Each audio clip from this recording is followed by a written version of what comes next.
ഭരണസമിതിയിൽ നടത്തേണ്ട ചർച്ച ഈ ഒരു ജനപക്ഷത്തിലേക്ക് കൊണ്ടുവരേണ്ട ഒരു കാര്യം വരുന്നില്ല. അടുത്ത ചോദ്യത്തിലേക്ക് പോവാം. ഇവിടെ ഇപ്പോൾ തങ്കമല എന്നുള്ള പ്രചാരണങ്ങൾ ഇങ്ങനെ നടന്നുകൊണ്ടിരിക്കുകയാണ്.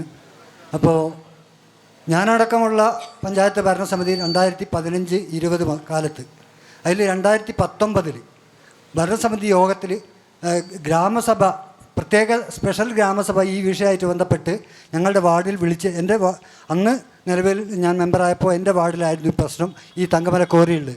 അന്ന് ജനങ്ങളുടെ പ്രശ്നം പരിഗണിച്ചുകൊണ്ട് തന്നെ പ്രത്യേക ഗ്രാമസഭ വിളിച്ചു ചേർത്തുകൊണ്ട് ആ ഗ്രാമസഭയുടെ പ്രത്യേകമായിട്ട് ഏകകണ്ഠമായിട്ട് പ്രമേയം പാസ്സാക്കി ഈ ഇവർക്ക് നൽകുന്ന ലൈസൻസ് റദ്ദ് ചെയ്യാൻ പഞ്ചായത്തിനോട് ചെയ്യാൻ ആവശ്യപ്പെടാൻ തീരുമാനിച്ചപ്പോൾ, അങ്ങനെ ആ ഗ്രാമസഭേൻ്റെ തീരുമാനം പഞ്ചായത്തിൽ ബോർഡ് യോഗത്തിൽ ഉന്നയിക്കുകയും അതിൻ്റെ ഭാഗമായിട്ട് പഞ്ചായത്ത് ഭരണസമിതി അന്നത്തെ തങ്കമല കോറിക്ക് അനുമതി നിഷേധിക്കാൻ വേണ്ടി അല്ലെങ്കിൽ ലൈസൻസ് റദ്ദ് ചെയ്യാൻ വേണ്ടി തീരുമാനം എടുത്തപ്പോൾ, ഞാനടക്കമുള്ള യോഗത്തിൽ നിന്ന് UDF മെമ്പർമാർ 6 മെമ്പർമാരാണ് അന്ന് UDFിൽ, 7 മെമ്പർമാർ ഭരണപക്ഷത്തും. മെമ്പർമാരെല്ലാം ഇവിടെ പ്രസിഡന്റ് പറഞ്ഞതുപോലെ തന്നെ എല്ലാവരും ഭരണസമിതി ചോദ്യം ഇതാണ്. അന്ന് ആ വിയോജനക്കുറിപ്പ് രേഖപ്പെടുത്തി 6 പ്രതിപക്ഷ മെമ്പർമാർ ആ യോഗത്തിൽ നിന്ന് ഇറങ്ങിപ്പോകാനുണ്ടായ കാരണം എന്തായിരുന്നു എന്നുള്ളതാണ് ചോദ്യം. പഴയ ഒരു കാര്യത്തെ പറ്റിയാണോ ചോദിച്ചിട്ടുള്ളത്? തങ്കമലയുമായി ബന്ധപ്പെട്ട ചോദ്യമാണ്. തങ്കമലയുടെ പ്രാന്തപ്രദേശത്ത് അല്ലെങ്കിൽ അതിൻ്റെ താഴ്വാരത്ത് താമസിക്കുന്ന അവിടെയുള്ള മുൻ പഞ്ചായത്ത് മെമ്പർ ശ്രീനാരായണൻ ചോദിച്ചത്. ഈ തങ്കമലയുടെ ചോദ്യം വരണമെന്ന് വളരെ താല്പര്യത്തോടുകൂടി കാത്തിരിക്കുന്ന ഒരാളാണ് ഞാൻ. 2015-20 കാലത്തിൽ തങ്കമലയുമായി ബന്ധപ്പെടുത്ത തീരുമാനങ്ങൾക്ക് ഒരുപാട് മുന്നേറിപ്പോയിട്ടുണ്ട്. ഇപ്പം തങ്കമലയുടെ സ്ഥിതി എന്താണെന്ന് പരിശോധിക്കണം. ഞാൻ ബഹുമാനപ്പെട്ട പഞ്ചായത്ത് പ്രസിഡന്റിനോടും ഇപ്പം നിലവിലുള്ള പഞ്ചായത്ത് അംഗങ്ങളോടും പറയാനുള്ളത്, ഭരണത്തിന് നേതൃത്വം കൊടുക്കുന്ന ആളുകളോട് പറയാനുള്ളത്, 2023-24 ഓഡിറ്റ് റിപ്പോർട്ടൊന്ന് ഇവരെങ്കിലും വായിച്ചു പഠിക്കണം. അത് വായിച്ചു പഠിച്ചിട്ട് നാരായണനെ പോലെയുള്ള ഈ ചോദ്യം ചോദിക്കുന്ന ആളുകൾക്ക്, ചോദ്യം ചോദിക്കും എന്ന് ഉറപ്പുള്ള ആളുകൾക്ക് ആ ഓഡിറ്റ് റിപ്പോർട്ടൊന്ന് കൈമാറാൻ തയ്യാറാവണം. 2023-24 വർഷത്തെ കീഴരിയൂർ പഞ്ചായത്തിലെ സർക്കാർ ഓഡിറ്റിൽ പറഞ്ഞിരിക്കുന്നത്, കോറികൾക്ക് പാരിസ്ഥിതിക അനുമതി നൽകുമ്പോൾ ജനങ്ങളുടെ ജീവനും സ്വത്തിനും സംരക്ഷണം നൽകിക്കൊണ്ടായിരിക്കണം. അങ്ങനെ പറയാൻ കാരണം, കീഴരിയൂരിലെ ജനങ്ങൾക്ക്, കീഴരിയൂരിലെ സാധാരണക്കാരായ ആളുകളുടെ ജീവനും സ്വത്തിനും സംരക്ഷണം നൽകാതെയാണ് ഇപ്പോൾ തങ്കമല പ്രവർത്തിക്കുന്നത്. എന്താ തങ്കമലയുടെ സ്ഥിതി? തങ്കമല അന്ന് പാറ മാത്രമായിരുന്നു കൊണ്ടുപോകുന്നത്, അന്ന് നാഷണൽ ഹൈവേക്കായിരുന്നില്ല കൊണ്ടുപോകുന്നത്. ഇപ്പോൾ രാപ്പകൽ 1075 വകാടിൻ്റെ വലിയ കൂറ്റൻ വാഹനങ്ങളിൽ തങ്കമലയെ മുഴുവനായി മൂടാടി തൊട്ട് വടകര വരെ കൊണ്ടുപോകുകയാണ്. തങ്കമലയെ പാറയെ മാത്രമല്ല, ഞാൻ പറഞ്ഞു കഴിഞ്ഞിട്ട്, തങ്കമലയെ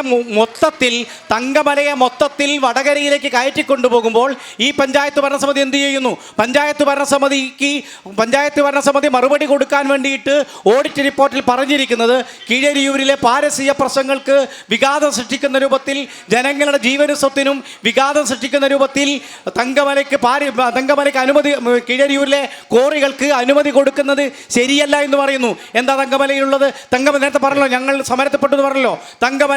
തങ്കമലയുമായി ബന്ധപ്പെട്ട് കീഴരിയൂരിൽ എല്ലാ രാഷ്ട്രീയ കക്ഷികളും സമരം നടത്തിയിട്ടുണ്ട്. തങ്കമല വിഷയം ഉന്നയിച്ചുകൊണ്ട് കോൺഗ്രസും CPIM സമരം നടത്തിയിട്ടുണ്ട്. അങ്ങനെ കോൺഗ്രസ് ഈ സമരവുമായി മുന്നോട്ട് പോയപ്പോൾ CPM അവിടെ ഒരു അനിശ്ചിതകാല നിരാഹാരം പ്രഖ്യാപിച്ചു. 5 ദിവസം സമരം നടത്തിയ ശേഷം ആ സമരം പിൻവലിച്ചു. ആ സമരത്തിലെ കരാർ എന്താണ്? കലക്ടറുമായി ബന്ധപ്പെട്ടുണ്ടാക്കിയ കരാർ എന്താണ്? അവിടെ ആ കരാറുകൾ പാലിക്കപ്പെട്ടിട്ടുണ്ടോ? ആ കരാറുകളൊന്നും പാലിക്കപ്പെടാതെ ഇന്ന് മുന്നോട്ട് പോവുകയാണ്. ഇന്ന് ഏറ്റവും അവസാനത്ത് ഹരിത ട്രൈബ്യൂണലിൽ അതുമായി ബന്ധപ്പെട്ട് കേസ് രജിസ്റ്റർ ചെയ്തിരിക്കുന്നു എന്നുള്ളതാണ് സത്യസന്ധമായ കാര്യം. ആ കാര്യമാണ് താങ്കൾ പഠിക്കേണ്ടത് എന്നാണ് എനിക്ക് പറയാനുള്ളത്. ഒരു കാര്യം ശ്രദ്ധിക്കേണ്ടത്, നമ്മുടെ ഡിസ്കഷനാണ്, പ്രസംഗമല്ല. അത് നമ്മുടെ നേതാക്കളും പങ്കെടുക്കുന്ന ആളുകൾ ശ്രദ്ധിക്കണം. പ്രസംഗിക്കാനുള്ള അവസരമില്ല, അതിന് വേറെ അവസരങ്ങൾ ഉണ്ടാക്കണം. പോയിന്റ് പറയാവൂ, ഈ പ്രസീഡിയത്തിൽ നിന്നായാലും താഴെ നിന്നായാലും പോയിന്റ്. ചോദ്യത്തിന് മറുപടി കിട്ടിയിട്ടില്ല. അതായത് 2019 ഈ കോറിക്കുള്ള ലൈസൻസ് റദ്ദ് ചെയ്യാൻ പഞ്ചായത്ത് ഭരണസമിതി എടുത്ത തീരുമാനത്തിൽ നിന്ന് എന്തുകൊണ്ട് വിയോജന കുറിപ്പ് രേഖപ്പെടുത്തി UDF അംഗങ്ങൾ ഇറങ്ങിപ്പോയി? ആരാ മറുപടി പറയേണ്ടത്? UDFിന്റെ അംഗങ്ങൾ അന്ന് വിയോജന കുറിപ്പ് രേഖപ്പെടുത്തിയിട്ടുണ്ട്. അന്നത്തെ പ്രത്യേക പ്രശ്നത്തിന്റെ പേരിലായിരിക്കും അന്ന് ആ ഭരണസമിതി അങ്ങനെ സ്വീകരിച്ചിട്ടുണ്ടാവുക. പക്ഷേ കാലം അന്ന് 2015 അങ്ങനെ തീരുമാനം എടുത്തത് കൊണ്ട് 2020-21 അങ്ങനെ വേണമെന്നില്ല. നിങ്ങൾ ഇപ്പോഴെന്ത് ചെയ്യുന്നു? തങ്കമലയുമായി ബന്ധപ്പെട്ട് നിങ്ങൾ ഇപ്പോൾ എന്ത് ചെയ്യുന്നു? ഞങ്ങൾ ഈ തെരഞ്ഞെടുപ്പിന്റെ മുന്നിൽ വെച്ചുകൊണ്ട് ഞങ്ങൾ പറയുന്നത് ഞങ്ങൾ അധികാരത്തിൽ വന്നാൽ തങ്കമലയുടെ ലൈസൻസ് പഞ്ചായത്ത് റദ്ദാക്കും. എന്നിട്ട് ആ റദ്ദാക്കിയ ലൈസൻസ് സ്ഥാപിച്ചു കിട്ടാൻ ഞങ്ങൾ നിയമപരമായും ഭരണപരമായും ഇടപെടും. അങ്ങനെ പറയാൻ പഞ്ചായത്ത് പ്രസിഡന്റിനോ അല്ലെങ്കിൽ ഈ പറയുന്ന ആൾക്കാർക്ക് തയ്യാറുണ്ടോ? കീഴരിയൂരിലെ ജനങ്ങളുടെ ജീവനും സ്വത്തിനും പിന്നെ ഭീഷണി ഉണ്ടാക്കുന്ന തങ്കമലയുടെ ലൈസൻസ് ഞങ്ങൾ അധികാരത്തിൽ വന്നാൽ റദ്ദു ചെയ്യും, അങ്ങനെ പറയാൻ പഞ്ചായത്ത് പ്രസിഡന്റ് തയ്യാറാകുമോ? അതായത് ചോദ്യം. 19 പ്രതിപക്ഷ MLA മെമ്പർമാർ അതിൽ നിന്ന് വിട്ടുനിൽക്കുകയാണ്. വിയോജനക്കുറിപ്പാണ് എഴുതിയത്. വിയോജനക്കുറിപ്പ് എഴുതിയിട്ട് പുറത്തു പോവുകയാണ് ചെയ്തത്. പുറത്തു പോയിട്ട് എന്താ ചെയ്യുന്നത്? ഇതിനെതിരായിട്ട് ഭരണസമിതിക്കെതിരായിട്ട് പ്രക്ഷോഭം നടത്തുകയുണ്ടായത്. അങ്ങനെയുള്ള ഒരു ഭരണസമിതി ഈ UDF മെമ്പർമാർ ഉന്നയിച്ച വെല്ലുവിളി, അതുപോലെ ഇവിടെ വന്നിട്ടുള്ള അഭിപ്രായങ്ങൾ, ഇതിൽ പ്രസിഡന്റിന് നിലപാട് വ്യക്തമാക്കാം. നമ്മൾ കോറിയുടെ വിഷയം നേരത്തെ അവിടെ വെച്ച് പറഞ്ഞ് തീർത്തതായിരുന്നു, വീണ്ടും വരികയാണ്. നമുക്ക് തീർത്തിട്ട് മറ്റു വിഷയങ്ങൾ ചർച്ച ചെയ്യാനുണ്ട്. ഞാൻ ഈ വിഷയത്തെക്കുറിച്ച് നേരത്തെ സംസാരിച്ചതാണ്. നമ്മുടെ ഓഡിയൻസ് വന്ന ചോദ്യത്തിന് മറുപടി പറഞ്ഞിട്ടുണ്ട്. അതായത് 2019 ലൈസൻസ് കൊടുക്കണമെന്ന് പറഞ്ഞതാണ്, ഇറങ്ങിപ്പോയതാണ് ഇവർ. അവരാണ് ഇപ്പം ഇതിനെപ്പറ്റി വീണ്ടും അതൊരു പ്രത്യേക സാഹചര്യത്തിൽ നിന്നാണ് നമ്മുടെ ശിവൻ മാഷ് പറഞ്ഞത്. അങ്ങനെ ഒരു പ്രത്യേക സാഹചര്യം ഉണ്ടാകാൻ പാടില്ലല്ലോ. നമ്മുടെ ജനങ്ങൾ എന്ന് പറയുന്നത് എപ്പോഴും നമ്മൾ ജനങ്ങൾക്കൊപ്പമായിരിക്കണം. ഒരു പ്രത്യേക സാഹചര്യത്തിൽ ഇറങ്ങിപ്പോകാനല്ല. ഒരു പ്രത്യേക സാഹചര്യത്തിൽ ജനങ്ങളുടെ സ്വത്തിനും ഭീഷണിക്കും ഉണ്ട് എന്ന് പറയുമ്പോൾ അതിൻ്റെ കാര്യം മനസ്സിലാക്കിക്കൊണ്ട് അന്നത്തെ ഭരണസമിതിയോടൊപ്പം നിൽക്കേണ്ടതായിരുന്നു അന്നത്തെ ആൾക്കാർ. അതിനപ്പുറം ഇറങ്ങിപ്പോയിട്ടുണ്ട്. അത് ശരിയല്ല. ഇനി ഏത് ഭരണസമിതി വന്നാലും ഇവിടെ ഇപ്പോൾ UDF എന്നോ LDF എന്നോ എന്നില്ല, എന്താണ് ഒരു ലൈസൻസ് കൊടുക്കാനുള്ളത്? ആ ലൈസൻസ് കൊടുക്കുമ്പോൾ ശ്രദ്ധിക്കേണ്ട കാര്യങ്ങൾ, ഒരു ലൈസൻസ് കോറിക്ക് കൊടുക്കുമ്പോൾ പഞ്ചായത്ത് സെക്രട്ടറി അല്ല, ആ സെക്രട്ടറി കൊടുക്കുന്ന പാരിസ്ഥിതിക ഡിപ്പാർട്ട്മെൻറ്റ് ഒരുപാട് നിബന്ധനകളുണ്ട്. ആ നിബന്ധനകൾ ഉണ്ടോ എന്ന് നോക്കി അത് സെക്രട്ടറി കൊടുക്കുന്നു. അത് ഭരണസമിതിയല്ല, സെക്രട്ടറിയാണ് അനുമതി കൊടുക്കുന്നത്. ഒരു ഒറ്റ മിനിറ്റ്. ഇതിനെതിരെ ഈ ഒരു ഭരണസമിതി ഇതെല്ലാം ആലോചിച്ചപ്പോൾ കഴിഞ്ഞ ദിവസങ്ങളിൽ തങ്കമലയുണ്ടായ പ്രശ്നങ്ങൾ നമ്മുടെ കീഴരിയൂർ പഞ്ചായത്തിലെ മുഴുവൻ ജനങ്ങൾക്കും അറിയാവുന്നതാണ്. ശിവൻ മാഷ് പറഞ്ഞു ഞങ്ങൾ അവിടെ ജാഥ നടത്തിയിട്ടുണ്ട്, BJP നടത്തിയിട്ടുണ്ട്. ഒരു പേരിന് വന്ന് 2-3 ആൾക്കാർ അവിടെ ഫോട്ടോ എടുത്ത് പോയിട്ടുണ്ട്. ആരാണ് അവിടെ ധർണ നടത്തിയത്? ജനങ്ങളോടൊപ്പം നിന്നത്. അവിടെ പരിഹരിക്കാൻ ഈ ഒരു പ്രതിസന്ധി ഘട്ടം പരിഹരിച്ചത് ആരാണ് എന്ന് ഇവിടുത്തെ ജനങ്ങൾക്കറിയാം. ഇത്തരത്തിൽ ഒരുപാട് പ്രശ്നങ്ങളുണ്ടായപ്പോൾ ഇവർ ഈ പാറ പൊട്ടിക്കുന്നത് ഈ ഒരു പാരിസ്ഥിതിക നിയമങ്ങൾ പാലിച്ചു കൊണ്ടല്ല എന്ന് മനസ്സിലാക്കിയതിൻ്റെ അടിസ്ഥാനത്തിലാണ് ഭരണസമിതിയിൽ ചർച്ച ചെയ്ത് കലക്ടർക്ക് നിവേദനം കൊടുത്തു. അതിൻ്റെ അടിസ്ഥാനത്തിൽ പാരിസ്ഥിതിക ഡിപ്പാർട്ട്മെൻറ്റുമായി ബന്ധപ്പെട്ടു. അതിൻ്റെ അടിസ്ഥാനത്തിൽ കലക്ടർ യോഗം വിളിച്ചു. പ്രസിഡന്റ് എന്ന രീതിയിൽ ഞാൻ ആ യോഗത്തിൽ പങ്കെടുത്തിട്ടുണ്ട്. രാഷ്ട്രീയ പാർട്ടിയുടെ പ്രതിനിധി പങ്കെടുത്തിട്ടുണ്ട്. അതേപോലെ തന്നെ വാർഡ് മെമ്പർ പങ്കെടുത്തിട്ടുണ്ട്. അപ്പോൾ എന്താണ് നിങ്ങളുടെ ആവശ്യമെന്ന് ചോദിച്ചു.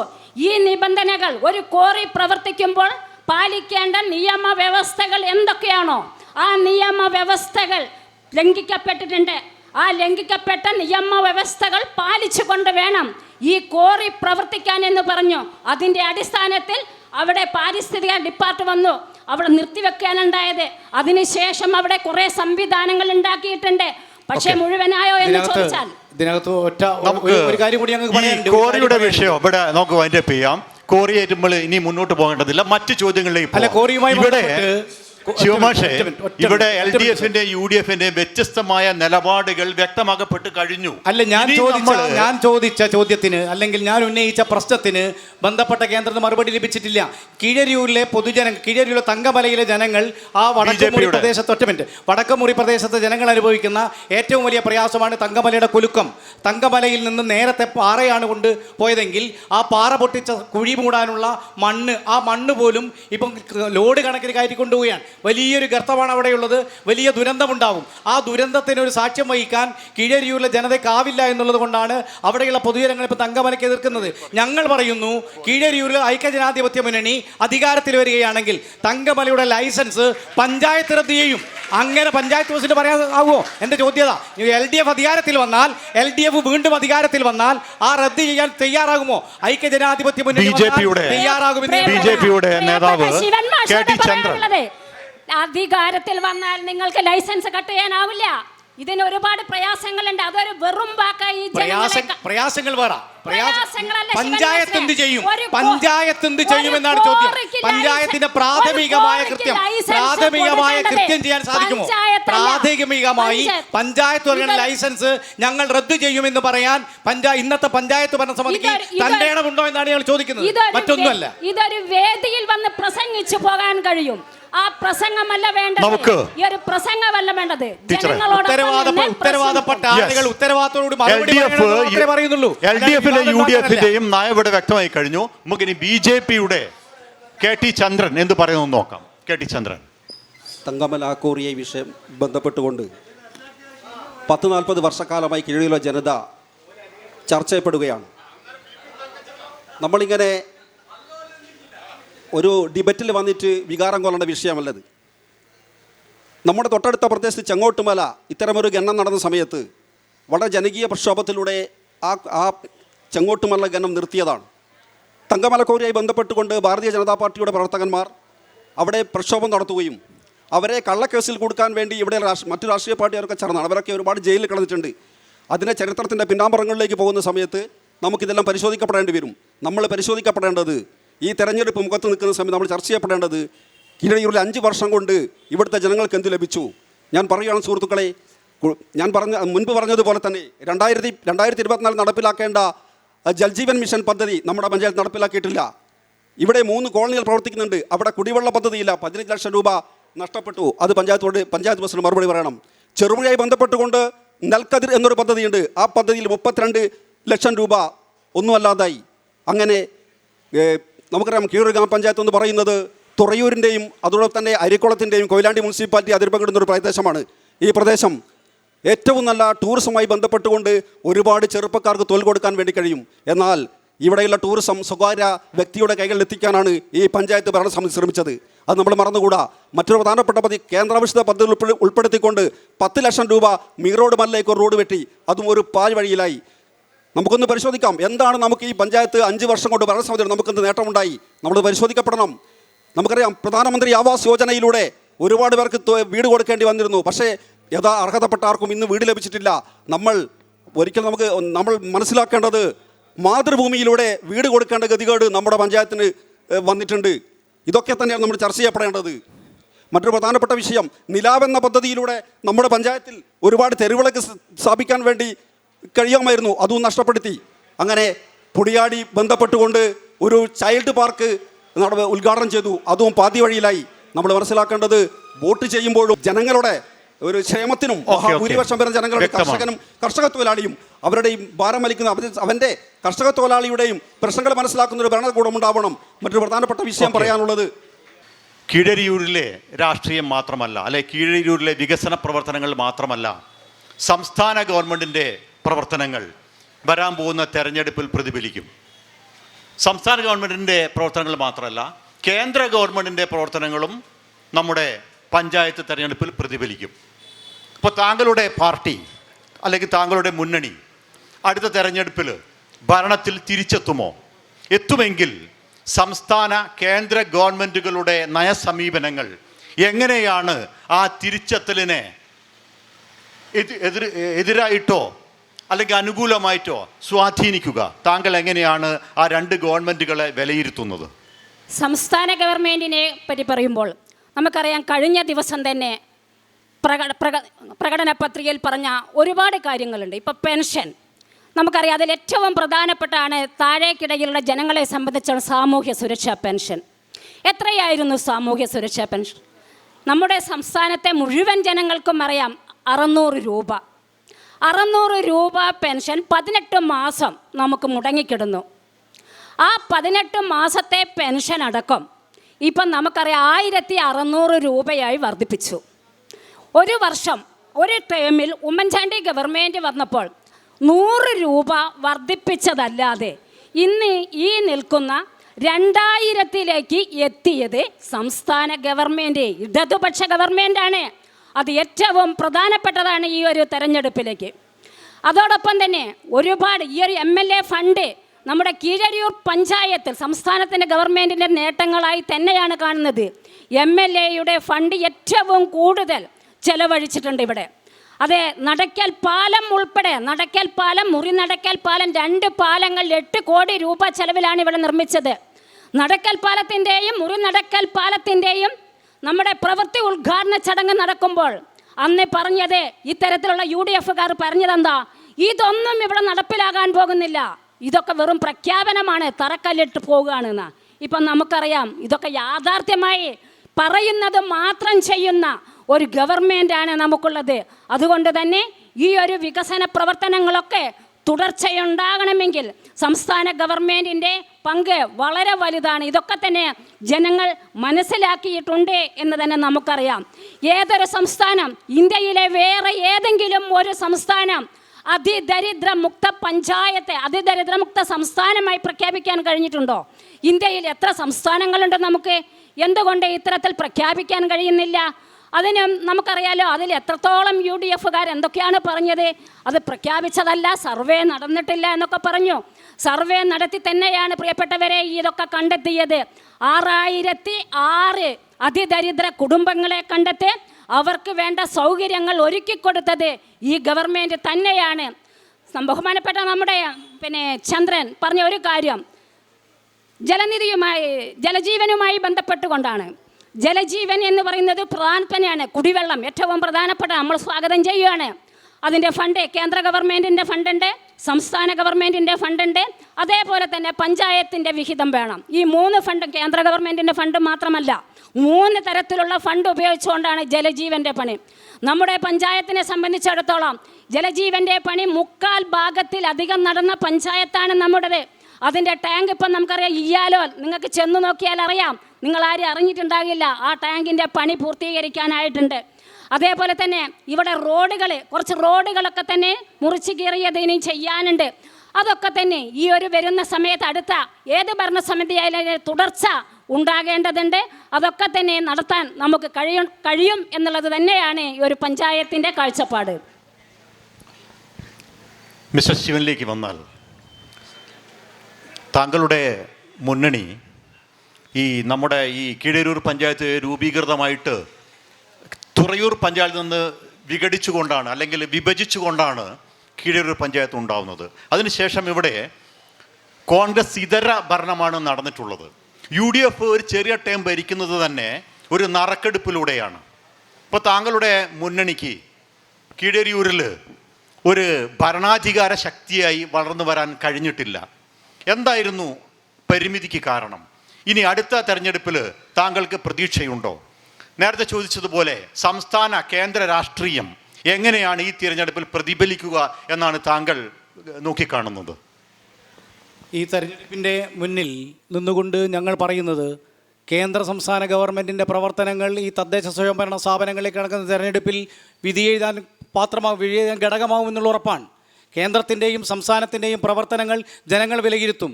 കേന്ദ്രത്തിലാണെങ്കിൽ ഇന്ത്യൻ നാഷണൽ കോൺഗ്രസ് ഇന്ത്യക്ക് സംഭാവന ചെയ്ത ഭരണഘടന പോലും പിച്ചിച്ചിന്നിക്കൊണ്ട് മതേതരത്വത്തെ ജനാധിപത്യത്തെ തകർത്തുകൊണ്ടാണ് RSS BJP ഗവൺമെൻറ് മുന്നോട്ട് പോകുന്നത്.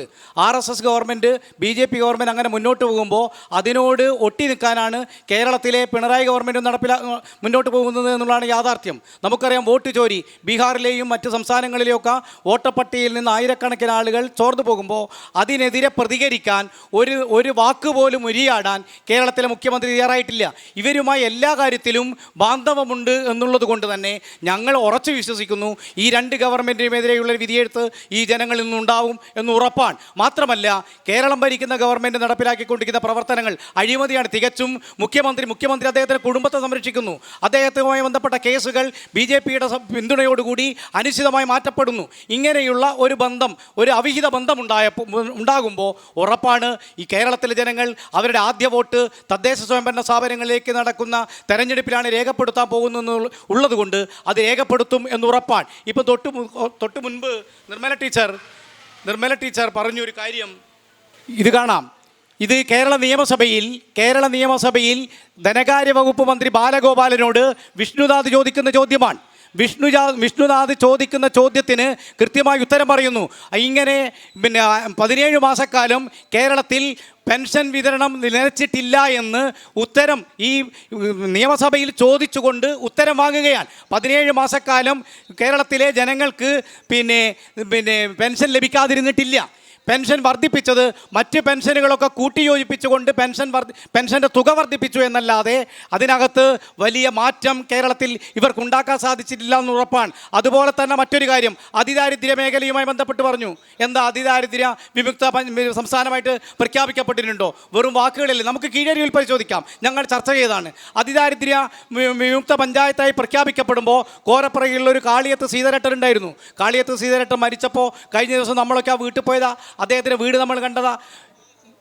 നമ്പർത്തുകരയിൽ ഒരു വേലായുധട്ടൻ ഇപ്പോഴും അദ്ദേഹത്തിന് സ്വന്തമായി വീട്ടിൽ പോകുന്നില്ല. അദ്ദേഹം അവിടെ കടയുടെ വരാന്തയിൽ കിടക്കുന്നു. ഇവിടെയുള്ള ഒരാൾക്ക് ഇപ്പോൾ ഒക്ടോബർ 10 തീയതിയാണ് കീഴരിയൂർ അതിദാരിദ്ര്യ വിമുക്ത പഞ്ചായത്തായി പ്രഖ്യാപിക്കപ്പെട്ടത്. എന്നാൽ ഒക്ടോബർ 10 തീയതി അദ്ദേഹത്തിന് പട്ടയം കിട്ടിയിട്ടില്ല. ഒക്ടോബർ 31 തീയതിയാണ് അദ്ദേഹത്തിന് പട്ടയം കിട്ടിയത്. ഇങ്ങനെ ഉത്തരവുകൾ ലഭിക്കാതെ തെറ്റായ കാര്യങ്ങൾ പ്രചരിപ്പിക്കുന്നു എന്നുള്ളതാണ് പഞ്ചായത്ത് പ്രസിഡന്റിനോട് ഞങ്ങൾക്കുള്ള വിയോജിപ്പ്. BJP പ്രതിനിധിയോടാണ്. താങ്കളുടെ പ്രതികരണം ഈ വിഷയത്തിൽ എന്താണ്? 2014 ശ്രീമാൻ നരേന്ദ്രമോദി ഗുജറാത്തിൻ്റെ മുഖ്യമന്ത്രി കസാരയിൽ നിന്നും ഇന്ത്യൻ പ്രധാനമന്ത്രി പദത്തിലേക്ക് വരുമ്പോൾ ഈ രാജ്യത്തിൻ്റെ സ്ഥിതി എന്താണെന്ന് നമുക്കെല്ലാവർക്കും അറിയാം. ലോകരാജ്യങ്ങൾ പോലും വളരെ ഭയാനകമായി കണ്ടിരുന്ന കർഷക ആത്മഹത്യ, കുടിവെള്ളമില്ലാത്ത ഒരു വലിയൊരു ജനസമൂഹം, വീടില്ല, സ്വന്തമായിട്ട് ശൗചാലയമില്ല, അങ്ങനത്തെ ഒരു ജനതയുടെ മുന്നിലേക്ക് നരേന്ദ്രമോദി വിഭാവനം ചെയ്തത് 76 കോടി ജനങ്ങൾക്ക് വീട് കൊടുക്കാൻ വേണ്ടി കഴിഞ്ഞു. 80 കോടി ജനങ്ങൾക്ക് കുടിവെള്ളം എത്തിക്കുകയും അതോടൊപ്പം തന്നെ അതിദാരിദ്ര്യത്തെക്കുറിച്ച് ബഹുമാനപ്പെട്ട പഞ്ചായത്ത് പ്രസിഡന്റ് ഇവിടെ പറഞ്ഞു. അതിദാരിദ്ര്യം എന്ന മുദ്രാവാക്യം തന്നെ വളരെ തെറ്റാണ്. കാരണം 5100 പേർ ഇപ്പോഴും APL കാർഡുള്ളവരാണ്. കേന്ദ്ര ഗവൺമെൻറ് ആ അരി റദ്ദാക്കി കഴിഞ്ഞിട്ടുണ്ടെങ്കിൽ എന്തായിരിക്കും സ്ഥിതി? അപ്പോൾ അതൊക്കെ തന്നെ നമ്മൾ പുനഃപരിശോധിക്കേണ്ടതായിട്ടുണ്ട്. റേഷൻ പീഡിയ വഴി അരി കൊടുക്കുന്നത് കേന്ദ്ര ഗവൺമെൻറ്റാണ്. അതുപോലും നമ്മൾ മനസ്സിലാക്കേണ്ടതായിട്ടുണ്ട്. മറ്റൊരു പ്രധാനപ്പെട്ട വിഷയം കേന്ദ്രാവിഷ്കൃത പദ്ധതികൾ. നമുക്കറിയാം, ഇന്ന് കീഴൂർ പഞ്ചായത്തിൽ 3,76,00,000 രൂപ തൊഴിലുറപ്പുമായി ബന്ധപ്പെട്ടുകൊണ്ട് ഇവിടെ വിനിയോഗിക്കാൻ വേണ്ടി കഴിഞ്ഞിട്ടുണ്ട്. കിസാൻ സമ്മാൻ നിധിയായി ബന്ധപ്പെട്ടുകൊണ്ട് 3,200 പേർ ഇവിടെ കിസാൻ സമ്മാൻ നിധി വാങ്ങുന്നുണ്ട്. കേന്ദ്ര പദ്ധതികൾ വാങ്ങിയെടുത്ത് ഇവിടുത്തെ സാധാരണക്കാർക്ക് എൻ്റെ നേരവകാശികളുടെ കയ്യിലെത്തിക്കുവാൻ കഴിയുന്ന ഒരു ഭരണകൂടം ഈ കീഴൂരിൽ വരും. ഈ കീഴിൽ എന്ന് ഉണ്ടാവും എന്ന് മാത്രമേ നമുക്ക് മോചനം ഉണ്ടാവൂ. മഹാഭൂരിപക്ഷം വരുന്ന ജനങ്ങളുടെ പ്രശ്നങ്ങൾ പരിഹരിച്ചുകൊണ്ട് അങ്ങനത്തെ ഒരു ഗവൺമെൻറ് ഈ സംസ്ഥാനത്ത് ഉണ്ടാവണം. ഈ സംസ്ഥാന സർക്കാരിനെ സംബന്ധിച്ച് പറയുമ്പോൾ ഈ തെരഞ്ഞെടുപ്പിൽ ഏറ്റവും കൂടുതൽ വിഷയമാവുന്നത് സംസ്ഥാന ഗവൺമെൻറ് ആയിരിക്കും. സർവ്വമേഖലയിലും അഴിമതിയാണ്. നമ്മൾ പുറത്തൊന്നും പോകണ്ട. ഈ ശബരിമലയെ ബന്ധപ്പെട്ടുകൊണ്ട് വൻ അഴിമതി നടക്കുന്ന സമയത്ത് നമ്മുടെ കീഴൂർ പഞ്ചായത്തിൽ നടുവത്തൂരും അതുപോലെ തന്നെ ഇളമ്പിലാട്ടൊക്കെ തന്നെ വൻ സ്വർണ്ണക്കൊള്ള നടന്നിട്ട് ഒരു വാക്ക് പോലും മിണ്ടാത്ത UDF-ഉം LDF-കാരനാണ് ഇവിടെയുള്ളത്. അവർക്ക് ഈ തെരഞ്ഞെടുപ്പിനെ അങ്ങനെ അഭിമുഖീകരിക്കാൻ വേണ്ടി കഴിയും? ഇതൊക്കെ മനസ്സിലാക്കിക്കൊണ്ട് ഈ ഭാരതീയ ജനതാ പാർട്ടിയുടെ പ്രവർത്തകന്മാർക്ക് വോട്ട് ചെയ്യണം എന്ന് മാത്രം അഭ്യർത്ഥിച്ചുകൊണ്ട് 3 രാഷ്ട്രീയ കാഴ്ചപ്പാടുകളാണ് ഇവിടെ അവതരിപ്പിച്ചിട്ടുള്ളത്. ടീച്ചർ പറഞ്ഞത് സംസ്ഥാന ഗവൺമെൻറ്റിൻ്റെ ഈ ക്ഷേമ പെൻഷനുകൾ കൊടുത്ത നടപടി, അതുപോലെയുള്ള ജനക്ഷേമകരമായ സംസ്ഥാന ഗവൺമെൻറ്റിൻ്റെ നടപടികൾ ഈ തെരഞ്ഞെടുപ്പിൽ ഇടതുപക്ഷത്തിന് അനുകൂലമായി പ്രതിഫലിക്കും എന്നാണ്. നമ്മുടെ മിസ്റ്റർ ശിവൻ പറഞ്ഞിട്ടുള്ളത് LDF-ഉം കേന്ദ്ര ഭരണവും തമ്മിൽ രഹസ്യ ബാന്ധവമുണ്ട്. ഈ ബന്ധം ജനങ്ങൾ തിരിച്ചറിയുമെന്നാണ്. അതുപോലെ കുടിശ്ശിക ഇല്ലായിരുന്നു. 18 മാസത്തെ കുടിശ്ശിക എന്ന് പറയുന്നത് ഒരു കള്ളക്കഥയാണ് എന്നാണ് UDF-ൻ്റെ മെമ്പർ പറഞ്ഞിട്ടുള്ളത്. ജനങ്ങൾക്ക് അതിൽ പ്രതികരിക്കാനുള്ള അവസരമാണ്. ഒരു കാര്യമാണ് എനിക്ക് ശിവമാഷോട് നിർമ്മൽ ടീച്ചറോട് ചെയ്യുന്നത്. 20 കൊല്ലമായി ഞാൻ എൻ്റെ ഷെഡ് കിടക്കുന്നത്. 33 സെൻറ്റ് സ്ഥലമുണ്ടായിട്ട് അത് PKO പേരിൽ ഏർപ്പാടാക്കിയിട്ട് രാജന് ഏർപ്പാടായിട്ട് 10 സെൻറ്റ് വേറെ ആളെ പേരിലേരി. ഇന്ന് ഞാൻ ഷെഡിൽ തന്നെയാണ്. എനിക്ക് 24 സെൻറ്റിൽ എനിക്ക് ഇതുവരെ പുര പാസ്സായിട്ടില്ല. വാർപ്പ് പൊളിച്ചോനും മറ്റുള്ളവർക്കൊക്കെ പുര കിട്ടുന്നുണ്ട്. ഒരു പുര പൊളിക്കുമ്പോൾ പഞ്ചായത്തിൽ എഴുതി കൊടുക്കണ്ടേ? എന്താ താമസയോഗ്യമല്ലാന്ന് എൻ്റെ പുറ തള്ളിപ്പോയി. താങ്കൾ ഏത് വാർഡിലായിരുന്നു? 4-ാം വാർഡിൽ കോൺഗ്രസിന്റെ മെമ്പറാണ്. അത് 3-ലേക്ക് മാറ്റി. മെമ്പറോട് പറഞ്ഞോ? മെമ്പറോട് പറഞ്ഞിട്ട് കാര്യം ഉണ്ടായില്ല. മെമ്പറോട് പറഞ്ഞപ്പോൾ എൻ്റെ പാർട്ടിക്കാരോട് പറഞ്ഞു, പാർട്ടിക്കാർ ഇങ്ങനെ പറയാൻ. അപ്പോൾ എന്തുകൊണ്ടാണ് ഞാൻ എൻ്റെ വീട്ടിൽ 4 ബോട്ടുണ്ട്, ഞാൻ ആർക്കാണ് അത് ചെയ്യേണ്ടത്? അത് പറഞ്ഞു തരണം. ഓക്കെ വ്യക്തമാണ് ചോദ്യം. ടീച്ചർ നേരത്തെ പറഞ്ഞു അതിദാരിദ്ര്യമുക്ത പഞ്ചായത്തായി പ്രഖ്യാപിക്കപ്പെട്ടു. പിന്നെ വീട് വേണ്ടവർക്കെല്ലാം, നേരത്തെ ടീച്ചർ പറഞ്ഞ വീട് വേണ്ടവർക്കെല്ലാം കീഴൂർ പഞ്ചായത്ത് വീട് കൊടുത്തിട്ടുണ്ട് എന്ന് ഈ സദസ്സിൽ ടീച്ചർ പറഞ്ഞിട്ടുണ്ട്. ഞാൻ ചോദിക്കുന്നു, മനോജൻ്റെ ചോദ്യം അടിസ്ഥാനപരമാണ്. മനോജന് വീട് കിട്ടിയിട്ടില്ല, എന്തുകൊണ്ട് വീട് കിട്ടിയിട്ടില്ല? ഇങ്ങനെയുള്ള ഒരുപാട് ആളുകൾ കീഴരിയൂർ എന്നല്ല കേരളത്തിൻ്റെ എല്ലാ ഗ്രാമാന്തരങ്ങളിലുമുണ്ട്. അപ്പോൾ ഇത് പെരുപ്പിച്ച നുണയാണ്. എല്ലാവർക്കും ലൈഫ് പദ്ധതിയിലൂടെ വീട് കൊടുത്തു എന്ന് പറയുന്ന സർക്കാരിൻ്റെ ഒരു പെരുന്നുണയാണ് ഇവിടെ മനോജനിലൂടെ ഈ സദസ്സിന് മുമ്പാകെ പൊളിഞ്ഞിരിക്കുന്നത്. അല്ല, അപ്പോൾ ഒരു ചോദ്യമുണ്ട്. ലൈഫ് പദ്ധതി എന്നൊരു പദ്ധതി ഇല്ലായിരുന്നോ? അതിൽ തീരെ വീടുകൾ കൊടുത്തിട്ടില്ല എന്നാണോ? ഇല്ല, അങ്ങനെ അഭിപ്രായമില്ല. ലൈഫ് പദ്ധതിയിൽ ഉൾപ്പെടുത്തി വീട് കൊടുത്തിട്ടുണ്ട്. നേരത്തെ ഇന്ദിരാവാസ് യോജന സർക്കാരുകൾ നടപ്പിലാക്കി വന്നിരുന്ന വിവിധ തരം വീട് കൊടുത്തുകൊണ്ടുള്ള പദ്ധതികൾ ലൈഫ് പദ്ധതി എന്ന പേരിൽ മാറ്റി എന്നല്ലാതെ പുതിയ പദ്ധതിയായിട്ട് ഞങ്ങളതിനെ കാണുന്നില്ല. പേര് മാറ്റിയിട്ടുണ്ട്. നേരത്തെ എല്ലാ സർക്കാരുകളും ദാരിദ്ര്യ മേഖലയിൽ ആളുകൾക്ക് വീട് കൊടുത്തിട്ടുണ്ട്. അങ്ങനെയുള്ള എല്ലാ പദ്ധതികളും യോജിപ്പിച്ചുകൊണ്ടാണ് ലൈഫ് പദ്ധതി എന്ന ഒരു പദ്ധതി കേരളത്തിൽ നടപ്പിലാക്കിയത്. അതിൻ്റെ ഭാഗമായിട്ട് കേരളത്തിലെ ആളുകൾക്ക് വീട് കിട്ടിയിട്ടുണ്ട്. ഇല്ല എന്നും ഞങ്ങൾക്ക് അഭിപ്രായമില്ല. ഈ ലൈഫ് പദ്ധതിക്ക് മാനദണ്ഡമല്ലേ? മനോജിന് എങ്ങനെയാണ്, എന്താണ് അവൻ്റെ മാനദണ്ഡം നോക്കണ്ടേ? അല്ലാതെ എല്ലാ പൈസക്കാർക്കും വീട് കൊടുക്കാൻ ഗവൺമെൻറ് പറഞ്ഞിട്ടുണ്ടോ? ഞാൻ പറയാം. അത് ടീച്ചറാണ്, പഞ്ചായത്ത് പ്രസിഡന്റാണ് ഉത്തരം പറയുന്നത്. പ്രിയപ്പെട്ടവരെ, ഒരു ഗവൺമെൻറ് എന്ന് പറയുമ്പോൾ അതിനൊരു പ്രധാനപ്പെട്ട ഓരോന്നിനും ഓരോ മാനദണ്ഡത്തിൻ്റെ അടിസ്ഥാനത്തിൽ മാത്രമേ നമുക്ക് ഓരോ പദ്ധതിയും നടപ്പിലാക്കാവൂ. ഇപ്പം പെൻഷൻ കിട്ടുന്നത് ആർക്കാ? മാനദണ്ഡമുണ്ട്. കുടുംബ വരുമാനം പ്രധാന ഘടകമാണ്. വീട്ടിൽ AC, കാറ് ഇത് പ്രധാന ഘടകമാണ്. ജോലി, വീട്ടിലുള്ള മകൻ വേറെ കാർഡ് അല്ലെങ്കിൽ ജോലി ഇത് പ്രധാന ഘടകമാണ്. ഇതൊന്നും ഇല്ലെങ്കിൽ അയാൾ ഇതിന് അർഹതപ്പെട്ടതാണ്. വീടിൻ്റെ സ്ക്വയർ വിസ്തീർണം, ഇത് ഈ മാനദണ്ഡം ഇല്ലായിരുന്നുവെങ്കിൽ കേരളത്തിലെ മുഴുവൻ ജനങ്ങൾക്കും പെൻഷൻ കൊടുക്കാൻ ഏതെങ്കിലും ഒരു ഗവൺമെൻറ്റിന് കഴിയുമോ? കൊടുക്കാൻ പറ്റുമോ? പറയണം നിങ്ങളെ. എന്താണ് ശിവൻ മാഷ് എന്താ മനസ്സിലാക്കിയ പെൻഷനെ പറ്റി? അതേപോലെ തന്നെ പറഞ്ഞല്ലോ, മനോജന് വീട് കിട്ടിയില്ല. ലൈഫ് പദ്ധതിയിൽ അപേക്ഷിച്ചവർക്ക് അർഹതയുള്ള, അവിടെ ഞാൻ അടിവരയിട്ട് ഞാൻ പറഞ്ഞിട്ടുണ്ട്, അർഹതയുള്ള മുഴുവൻ ഗുണഭോക്താക്കൾക്കും വീട് കൊടുത്തിട്ടുണ്ട്. അവിടെ അടിവരയിടാൻ കാരണം എന്താണ്? മനോജൻ്റെ മാനദണ്ഡം എന്താ പറഞ്ഞു? 33.5 സെൻറ്റ് സ്ഥലം. എവിടെയാണ് 33 സെൻറ്റ് സ്ഥലമുള്ള ആൾക്കാർ വീട് കൊടുക്കാൻ കഴിയുക? എത്ര വരെ കൊടുക്കാം? അത് ശിവൻ മാഷെന്ന് അറിയണ്ടേ? കൊടുക്കണമെന്ന് ശിവൻ മാഷ് പറഞ്ഞല്ലോ. എങ്ങനെയാണ് കൊടുക്കാൻ കഴിയുക? 20 സെൻറ്റിൽ താഴെ സ്ഥലമുള്ളവനെ വീട് കൊടുക്കാൻ പറ്റുമോ? ഈ മാനദണ്ഡം മനോജൻ്റെ വീടിനില്ല. ഇത് നിർമ്മല അല്ലല്ല, പറയട്ടെ, പറഞ്ഞു പോയാൽ പോരാ. നിർമ്മല ടീച്ചർ എന്ന ഒരു വ്യക്തി വിചാരിച്ചാൽ കൊടുക്കുന്നതല്ല മനോജൻ്റെ വീട്. ഇത് ആ മാനദണ്ഡങ്ങൾക്കനുസരണമായി മനോജന് വീട് കൊടുക്കണമെന്ന് വ്യക്തിപരമായി ആഗ്രഹിക്കുന്ന ഒരാളാണ് ഞാൻ. കാരണം എൻ്റെ കുടുംബം, മനോജൻ്റെ കുടുംബം എനിക്കറിയാവുന്നത് കൊണ്ട് വ്യക്തിപരമായി ഞാൻ മനോജനൊപ്പം നിൽക്കുന്നു. പക്ഷേ ഈ മാനദണ്ഡം ഉള്ളത് കൊണ്ട് നമുക്ക് കൊടുക്കാൻ കഴിയില്ല. പിന്നെ ശിവമാഷ് പറഞ്ഞു, എവിടെയാണ് അതിദാരിദ്ര്യം? എവിടെയാണ് അതിദാരിദ്ര്യം ഇല്ലാതാക്കിയത്? ആകെ പറഞ്ഞത് എന്താ? നിങ്ങൾ ഈ പറയുന്ന അയാൾക്ക് പട്ടയം കൊടുത്തത് ഇത് പ്രഖ്യാപിച്ചതിന് ശേഷമാണ്. എന്നാൽ നിങ്ങൾ പ്രിയപ്പെട്ടവരെ നിങ്ങൾ അറിയണം, മണപ്പാട്ടിൽ മീത്തൽ രാമചന്ദ്രൻ, ഇത് ശിവൻ മാഷ് സൂചിപ്പിച്ചില്ലേ, ഞാൻ പറയാൻ പോകുന്നതാണ്.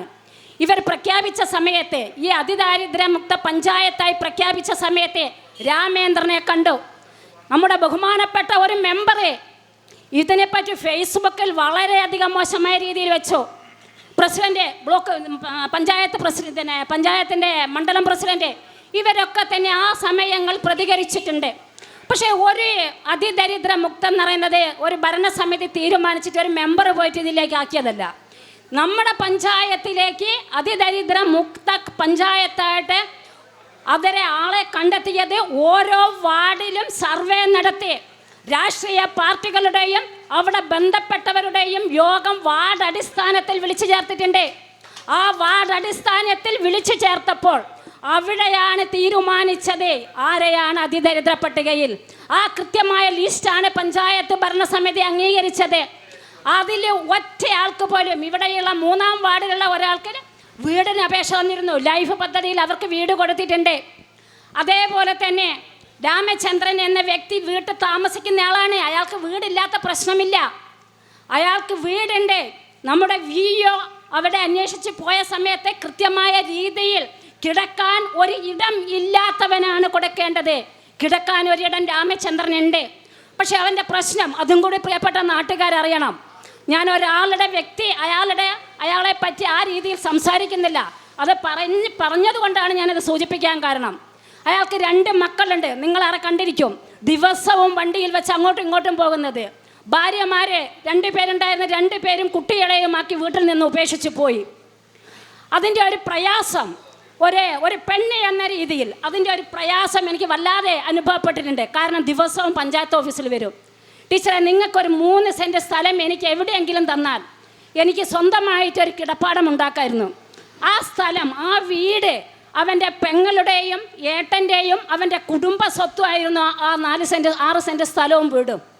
അത് ശരിയാണെന്ന് എനിക്ക് തോന്നി. കാരണം അവരവകാശികളായി വന്നാൽ ഇതവർക്ക് കിട്ടില്ല എന്ന പൂർണ്ണബോധ്യം എനിക്കുണ്ടായിട്ടുണ്ട്. ഒരു മാനുഷിക പരിഗണന വെച്ചുകൊണ്ട് ഇതിനെ ഞാൻ കൊയിലാണ്ട് തഹസിൽദാർക്ക് എൻ്റെ ലെറ്റർ പേഡിൽ ഞാൻ എഴുത്തു കൊടുത്തു. ഇദ്ദേഹം അതിദരിദ്ര ലിസ്റ്റിൽപ്പെട്ട ആളാണ്. വീടുണ്ടെങ്കിലും ഇത് കുടുംബ സ്വത്തായിട്ടുള്ള വീടാണ്. അതുകൊണ്ട് പഞ്ചായത്തിൻ്റെ സ്ഥലം, പഞ്ചായത്തിൻ്റെ അധീനതയിൽ സ്ഥലമുണ്ട്. ആ സ്ഥലത്ത് അയാൾക്ക് 4 സെൻറ്റ് സ്ഥലം കൊടുക്കുകയാണെങ്കിൽ ഞങ്ങൾ പഞ്ചായത്ത് അദ്ദേഹത്തിന് ലൈഫ് പദ്ധതിയിൽ വീട് വെച്ച് കൊടുക്കുമെന്ന് ഞാൻ പറഞ്ഞു. ഞാൻ തഹസിൽദാരെ നേരിട്ട് പോയി കണ്ടു, ലെറ്റർ കൊടുത്തു. അതിൻ്റെ അടിസ്ഥാനത്തിൽ ഇയാൾക്ക് 4 സെൻറ്റ് സ്ഥലത്തിൽ രജിസ്റ്റർ ചെയ്ത് കൊടുത്തു. അതുപോലെ തന്നെ അയാൾക്കിപ്പം വീടിന് നമുക്ക് 6 ലക്ഷം രൂപ കൊടുക്കാം. അതിദരിദ്ര ലിസ്റ്റിൽ പെട്ടിട്ടുണ്ടെങ്കിൽ അയാൾക്ക് 6 ലക്ഷം രൂപ കൊടുക്കാനും തീരുമാനിക്കുക. അത് തീരുമാനിക്കേണ്ട, അതിദരിദ്രരാണെങ്കിൽ അവർക്ക് കൊടുക്കാം. ഈ രീതിയിലാണ് പോയത്. പിന്നെ ഒരു വേലായുധനെ പറ്റി പറഞ്ഞു. ഇതൊന്നും കേൾക്കാതെ പോകരുത്. ഇതൊക്കെ ആൾക്കാർ വിശ്വസിക്കുമ്പോൾ വിചാരിക്കും ഇതൊക്കെ ശരിയാണെന്ന്. ശിവമാഷ് 2 ഒച്ചത്തെ പറയുമ്പോൾ എല്ലാവരും വിചാരിക്കുക അതാ ശരിയെന്ന്. ഇതോളം ഒച്ചത്തിൽ വർത്താനം പറയാത്ത അറിയാമല്ലോ പല കാര്യങ്ങളിലും. പക്ഷെ ഇതൊക്കെ തന്നെ ഒരു രാഷ്ട്രീയ നേതൃത്വം, അതാണ് ആ ഒരു വേലായുധൻ എന്ന് പറഞ്ഞ വ്യക്തി നമ്മുടെ നമ്പർത്തുകരയിലാണ്, 8-ാം വാർഡിലാണ്, KC രാജൻ്റെ വാർഡിലാണ് അയാൾ. അയാൾക്ക് ഭാര്യയുണ്ട്, മക്കൾ ഉദ്യോഗസ്ഥരാണ്, മനസ്സിലാക്കണം നിങ്ങൾ. പക്ഷെ എന്താണ്, കുട്ടികളെ ഇയാളുമായിട്ട് ബന്ധങ്ങളില്ല. ഇയാളൊരു പച്ചക്കറി ഷോപ്പിൽ നിൽക്കുകയാണ്. അയാൾ അവിടം വിട്ട് എവിടെ പോകാനും തയ്യാറല്ല.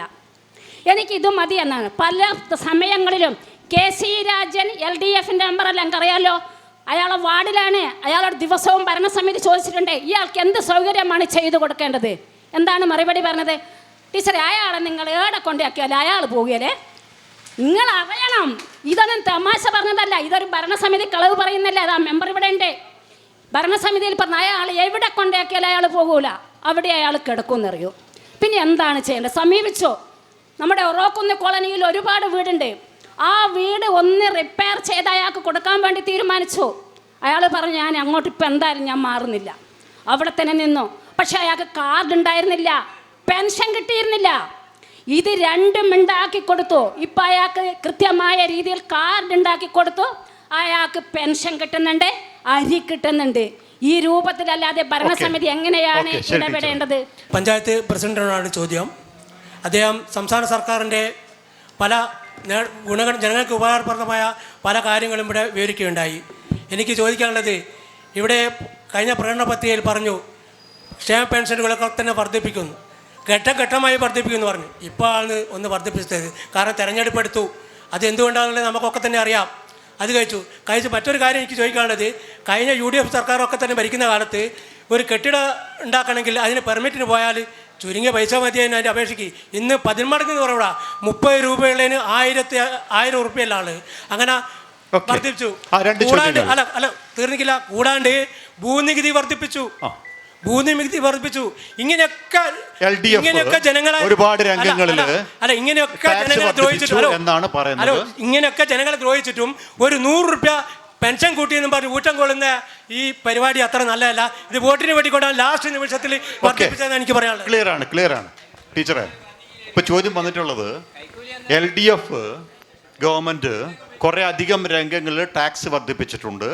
എന്നിട്ട് ഈ തെരഞ്ഞെടുപ്പ് അടുത്ത തദ്ദേശ സ്വയംഭരണ തെരഞ്ഞെടുപ്പ് അടുത്ത ഘട്ടത്തിൽ മാത്രം ഈ ക്ഷേമ പെൻഷനുകൾ വർദ്ധിപ്പിച്ചു എന്നാണ് അദ്ദേഹം പറയുന്നത്. താങ്കൾക്ക് വളരെ ചുരുങ്ങിയ വാക്കുകൾ. പെൻഷൻ വർദ്ധിപ്പിച്ചു എന്ന് പറഞ്ഞല്ലോ. പെൻഷൻ വർദ്ധിപ്പിച്ചു എന്നുള്ളത് വലിയൊരു കാര്യം തന്നെയാണ്. ഘട്ടം ഘട്ടമായി തന്നെയാണ് വർദ്ധിപ്പിച്ചത്. അതിനൊന്നും ഒരു പ്രശ്നം ഞങ്ങൾ പറഞ്ഞില്ല. ഒരു ഗവൺമെൻറ് എന്ന് പറയുമ്പോൾ ഈ 9.5 വർഷക്കാലത്തിനുള്ളിൽ, അതും കൂടി നമ്മളെ പ്രിയപ്പെട്ട ജനങ്ങൾ മനസ്സിലാക്കണം, 9.5 വർഷക്കാലം ഈ ഗവൺമെൻറ് ഏതെല്ലാം പ്രതിസന്ധികൾ തരണം ചെയ്താണ് പോയത്, അതും കൂടി നമുക്കൊന്ന് ഓർമ്മ വേണം. കോവിഡ് അറിയാമല്ലോ, നിപ, പ്രളയം, ഇതൊക്കെ വന്നു. ഇതിനെയൊക്കെ അതിജീവിച്ചുകൊണ്ട് ജനങ്ങൾ ഒപ്പം നിന്നതുകൊണ്ടാണ് ഈ ഗവൺമെൻറ് അതൊക്കെ അതിജീവിച്ച് ഇത്തരത്തിൽ ജനങ്ങളോടൊപ്പം നിന്ന് 2000 രൂപയിലേക്ക് വർദ്ധിപ്പിച്ചത് എന്നുള്ളത്. അത് ഒരു വലിയ കാര്യം തന്നെയാണ്. അത് നമുക്ക് പറഞ്ഞാൽ മനസ്സിലാകില്ല. കാരണം താഴേക്കിടയിലുള്ള ജനങ്ങൾ ഒരു നേരത്തെ മരുന്ന് വാങ്ങാൻ, ഇപ്പം ജീവിതശൈലി രോഗങ്ങൾ ഏറ്റവും നമ്മുടെ നാട്ടിൽ കൂടിക്കൊണ്ടിരിക്കുന്നതാണ്.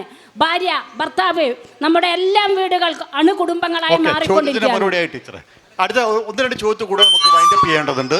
1-2 ചോദ്യങ്ങൾ മാത്രം.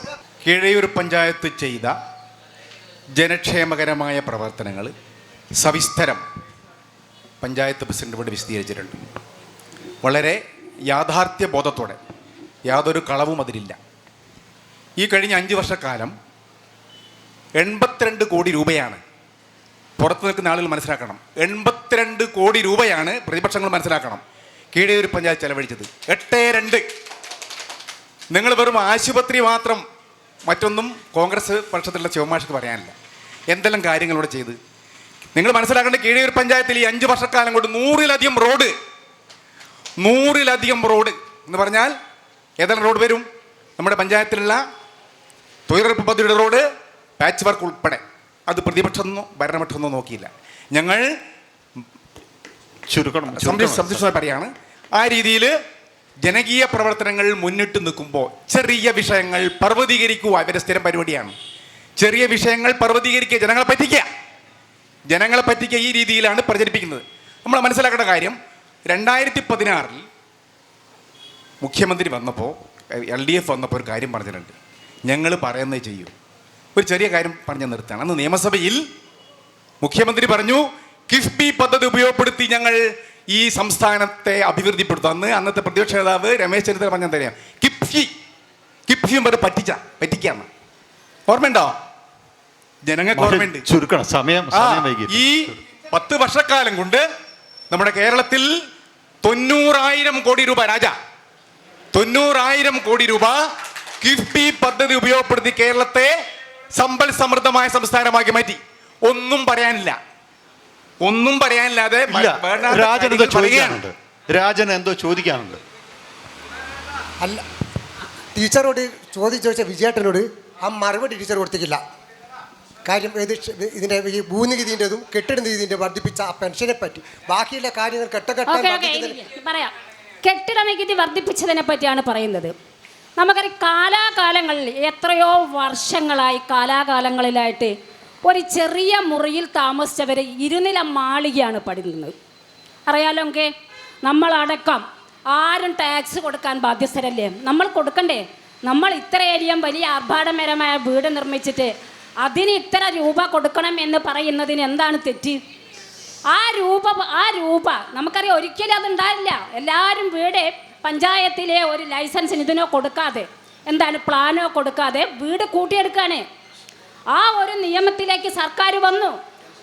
ആ നിയമം വന്ന സമയത്ത് ഒരുപാട് എതിർപ്പുകൾ ഉണ്ടായിട്ടുണ്ട്. പക്ഷേ അതൊക്കെ തന്നെ ജനങ്ങൾക്ക് ബോധ്യപ്പെട്ടു, ഇത് ഞങ്ങൾ കൊടുക്കേണ്ടതാണ്. ഞങ്ങൾ 2 നിലയിലേക്ക് മാറുമ്പോൾ അതിൻ്റെ ചെറിയ ഒരു തുക ഗവൺമെൻറ്റിലേക്ക് വരണമെന്ന് ജനങ്ങൾക്ക് തന്നെ ബോധ്യപ്പെട്ടിട്ടുണ്ട്. അതിൻ്റെ അടിസ്ഥാനത്തിൽ തന്നെയാണ് അത് പിന്നീട് ഇളവ് വരുത്തിയിട്ടുണ്ട്. അതൊക്കെ തന്നെ ഇപ്പം കൃത്യമായ രീതിയിൽ നടക്കുന്നുണ്ട്. ഇതിനൊന്നും തന്നെ ഏത് ഗവൺമെൻറ് ആയാലും, അത് UDF ആയാലും LDF ആയാലും, കാലാകാലങ്ങളിൽ നമ്മുടെ സമൂഹത്തിൽ ഉണ്ടായിക്കൊണ്ടിരിക്കുന്ന മാറ്റം അറിയണം. ആ മാറ്റം വലുതാണ്. കാരണം ഇന്ന് കേരളത്തിൽ മാത്രമാണ് ഇത്തരത്തിലുള്ള വീടുകളുള്ളൂ. അതും നമ്മൾ മനസ്സിലാക്കണം. എന്തുകൊണ്ട് ഇത്തരത്തിലുള്ള വീടുകൾ നമ്മുടെ കേരളത്തിലല്ലാതെ മറ്റൊരു സംസ്ഥാനത്തിലേക്ക് നമ്മൾ പോയി നോക്കുകയാണെങ്കിൽ അവിടെ ഒന്നും ഒരു ശൗചാലയം പോലും ഇല്ലാത്ത വീടുകളാണുള്ളത്. ആ രൂപത്തിലല്ല നമ്മുടെ കേരളം. ജനപക്ഷം നേരിട്ട് ജനങ്ങളിലേക്ക് മലബാർ ചാനൽ അവതരിപ്പിക്കുന്ന പരിപാടി ഇവിടെ വൈൻഡപ്പ് ചെയ്യുകയാണ്. ചർച്ചകൾ തീരുന്നില്ല, ചർച്ചകൾ തുടരും. LDF, UDF, BJP ഈ സംവിധാനങ്ങളെല്ലാം ജനങ്ങൾക്ക് വേണ്ടിയുള്ളതാണ്, ജനങ്ങളുടെ ജീവിതം മെച്ചപ്പെടുത്താൻ വേണ്ടിയുള്ളതാണ്, രാജ്യത്തിൻ്റെ പുരോഗതിക്ക് വേണ്ടിയുള്ളതാണ്. അതിനു വേണ്ടിയിട്ടാണ് നമ്മൾ ഈ തരത്തിലുള്ള ഡിസ്കഷനുകൾ, ഓരോ മുന്നണിയുടെയും പാർട്ടിയുടെയും നിലപാടുകൾ ജനങ്ങൾക്ക് കൂടുതൽ അറിയുന്നതിന് വേണ്ടിയിട്ടാണ് ഇത്തരം പരിപാടികൾ. ഈ പരിപാടിയിൽ പങ്കെടുത്ത എല്ലാവർക്കും ഹൃദയത്തിൻ്റെ ഭാഷയിൽ മലബാർ ചാനലിന് വേണ്ടി നന്ദി രേഖപ്പെടുത്തുകയാണ്.